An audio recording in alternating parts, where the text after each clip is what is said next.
A.R.I.A, obviously. How did you co-found it, and where were the first steps, taken? Okay, well, I mean, it goes back a bit towards my history of how I got into crypto. Initially, kind of working at the UN, and then at Revolut as a trader on the market making desk. And throughout my experience, I noticed that there's a lot of inefficiencies in the crypto market as is, and the way that people currently invest in it is more akin to gambling than it is to investing. Okay. Because they'll use primarily the market cap as an indicator of risk, and you wouldn't really do that in traditional financial markets, only that indicator anyway. And the same way that people invest more often than not because either a coin has a large market cap or because somebody told them about it or they saw a coin in the news or something. They're just curious, Exactly. Yeah. But that's more akin to gambling, because do you actually know what you're investing in? Do you understand it? Did you do your due diligence? Do you even have the technical expertise to understand? Because it's a complex space. So talking about that with my other two co-founders and their experiences in traditional finance, we decided that we would want to create a platform that would help investors, just make it easier for them to get the information that they need and make better decisions, and that way they can make better investments for themselves.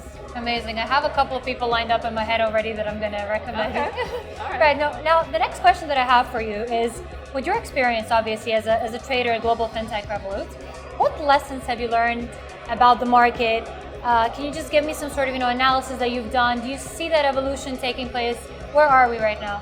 Yeah, there is definitely an evolution happening. I would say more so than just at Revolut, but even with the UN previously. The biggest evolution I see is with the adoption of crypto and its acceptance, right? It's growing.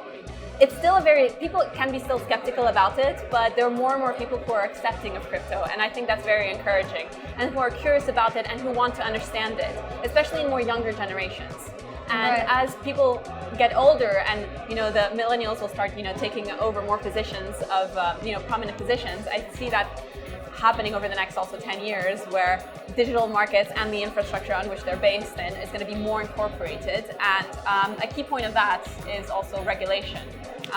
It's becoming more acceptable, more clear, not in all countries, of course, but there are definitely some hubs that have popped out recently that are very positive towards the space. Right. Do you think the Middle East is the future of crypto? Absolutely.